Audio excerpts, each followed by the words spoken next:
has been an interesting few days, an interesting few weeks with the endless battle between the titans Drizzy Drake and Kanye West. Certified Lover Boy and Donda, the two albums faced off, and I felt like I went in a time machine back to when 50 Cent and Kanye West were beefing over the top sales of their two albums. What was it, Graduation and Curtis? But this time, the stakes were much higher. Kanye put his album Donda up against the greatest rapper living at the moment, Drizzy Drake, and his Certified Lover Boy project, and we saw pot shots flying between these two like we had never seen before. It was crazy. But weirdly, it was after both albums had released and this beef really should have just subsided that one of the craziest details came out of this beef, because it turns out, right, I never thought I would say this, but it turns out that Kanye West is on some gang shit, people, okay? Apparently, he's GD'd up. Kanye West is from 63rd, basically. If King Von was still alive, God forbid what he would be doing to Kanye, he would have pulled up to the Benz Arena, letting off shots like goddamn Wayne's Story. But really though, what happened is that after the release of Drake's Certified Lover Boy album, all of the little pot shots that had gone on back and forth between him and Kanye, you had Kanye leaking his address, Drake clapping back on the trippy Red song Betrayal, saying that Kanye and Pusha T were washed up, but seemingly unable to let this beef die even after dropping his album,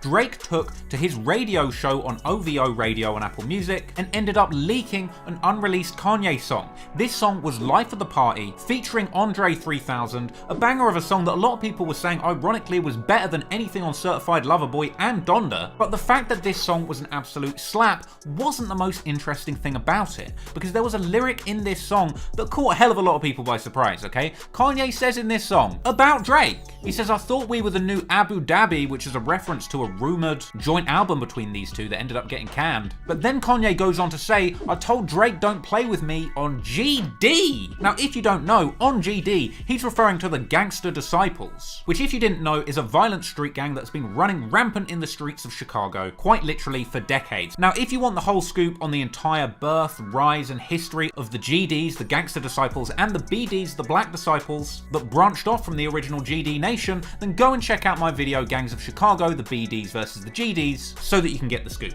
This was a crazy moment, alright? Kanye West is the last person that you would expect to be claiming GD. He's meant to be a man of God. He had Jesus as king, he said that he was only making religious music from now on, but Drake has got Kanye West so pressed that he is out here throwing up the pitchforks and claiming GD. But what's really interesting is there's actually more to this than it seems, because Kanye's GD ties actually stretch back far before he had to puff up his little chest for Drake on Donda, but at least Donda gave us a few clues as to what was really going on behind the scenes with Kanye's gang ties. Now, a lot of people were already wondering if Kanye was on some gang shit when he was spotted backstage at one of the early Donda listening parties, wearing a commemorative Donda piece of merch with a 6-point Star of David and a Christian cross in the middle of it. A confusing message, sure, but if you know the fact that the GDs traditionally rep that 6-point Star of David as their logo, then things begin to make a little bit more sense. And not only was the merch that he was wearing with the GD logos a clue, but also who he was wearing it with, because before the album release, Kanye West was spotted backstage recording with a guy called Ruger, who, if you didn't know,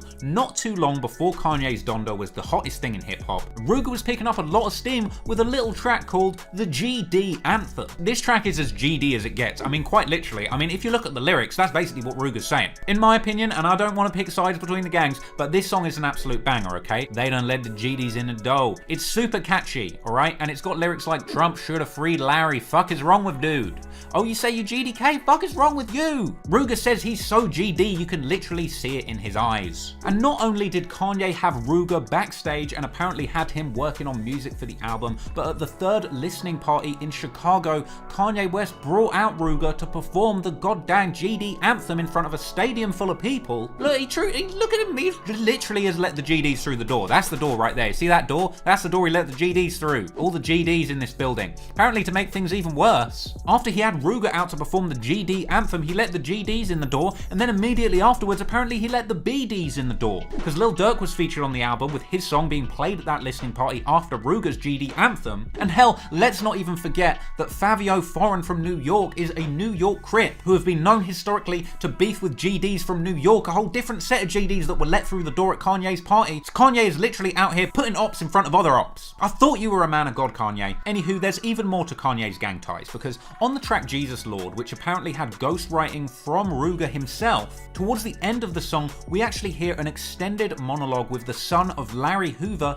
who, if you didn't know, was the founder of the GDs. You see, Larry Hoover has been incarcerated for just the longest time. I mean, how long has he been incarcerated? He was sentenced to a whopping 150 to 200 years for a murder in 1973. And if you think that was a bad enough sentence, he was then given a life sentence for allegedly running the Gangster Disciples operation from behind the wall whilst he was in prison, and as a result he was moved to probably the most secure and frankly screwed up prison in America, the Supermax security prison, the ADX Florence. This is a Supermax security prison. These are the most secure prisons that the United States has to offer, and incarceration here is only reserved for the most dangerous and untrustworthy criminals in the criminal justice system. The ADX Florence houses male inmates in the federal prison system deemed the most dangerous and in need of the tightest control, including prisoners whose escape would pose a serious threat to national security. All you're going to find in the cells at this prison is a desk, a stool, and a bed which are almost entirely made out of poured concrete, and a toilet that shuts itself off if it's blocked, a shower that runs on a timer to prevent flooding or any other funny business, and a sink that doesn't even have a tap because it might potentially be dangerous. And as far as natural sunlight, all you're going to be getting is a 4-inch wide and 4-foot tall window, which are specifically designed to prevent inmates from working out their specific location within the complex. Inmates are only allowed to exercise in a concrete pit resembling an empty swimming pool, which is also designed to prevent them from knowing their exact location in the facility once again. This exercise pit is only big enough for a prisoner to walk 10 steps in a straight line or 31 steps in a circle. Correctional officers deliver food to the cells, and inmates are monitored 24 hours a day. I mean, just look at the cell. I mean, that's just screwed up. And these are the conditions that Larry Hoover has been facing for over 20 years now. So at the end of that song Jesus Lord, which fellow GD Ruger co-wrote with Kanye West, we hear from the son of Larry Hoover, Larry Hoover Jr., who uses this opportunity to explain the pain that him and his family have gone through fighting for their father's freedom after over 25 years of lockdown. And Larry Hoover Jr. isn't on Kanye's album because he's suddenly clicked up with the GDs to get protection from Drake and his mob-tied Toronto goons. No, Larry Hoover Jr. is actually on the album to thank Kanye for the work that he was putting in for the GDs a couple of years before. Because if you didn't know, during the period when Kanye was losing his mind running around with Donald Trump and rocking a MAGA hat, he was doing it on behalf of Larry Hoover. Because during his infamous in-person meeting with Donald Trump himself, a big part of the reason that Kanye was even there in the first place was to lobby for the freedom of Larry Hoover, the founder of the GDs. Hell, Kanye was so serious about freeing Larry Hoover around this time that he even went on to appear on Saturday Night Live wearing a MAGA hat and a Free Hoover shirt, which all the way back in 2018 had people pondering on Twitter, is Kanye a GD? So, what did Kanye West say to Donald Trump about Larry Hoover? Well, apparently during that meeting with Donald Trump, Kanye West said, "Yeah, we have Larry Hoover's lawyer with us today, and it's a prisoner that we're focused on. He has 6 life sentences, and they have him next to the Unabomber doing 23 and 1.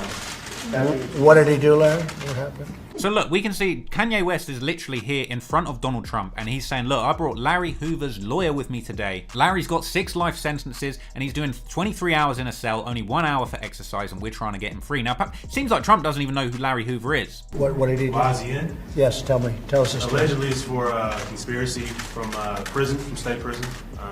It's alleged. But we do believe, even if he did commit those crimes, the sentence was overly broad and too What was the sentence? 6 consecutive life sentences in the most secure prison in the world, also known as the clean version of hell.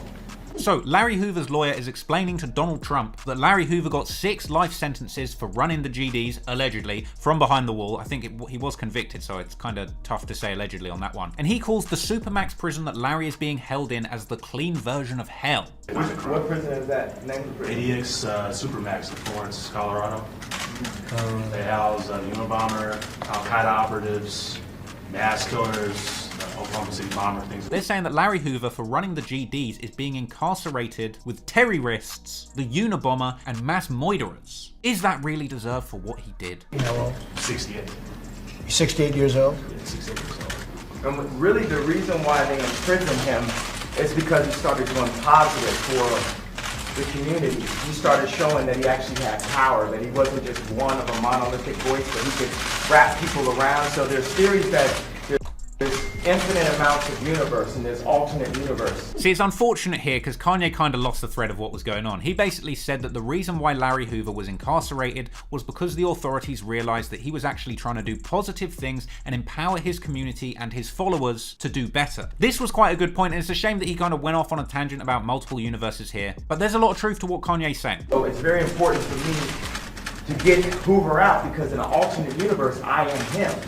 And I have to go and get him free because he was doing positive inside of Chicago, just like how I'm moving back to Chicago. And it's not just about, getting on stage and being an entertainer and having a monolithic voice that's forced to be a specific party.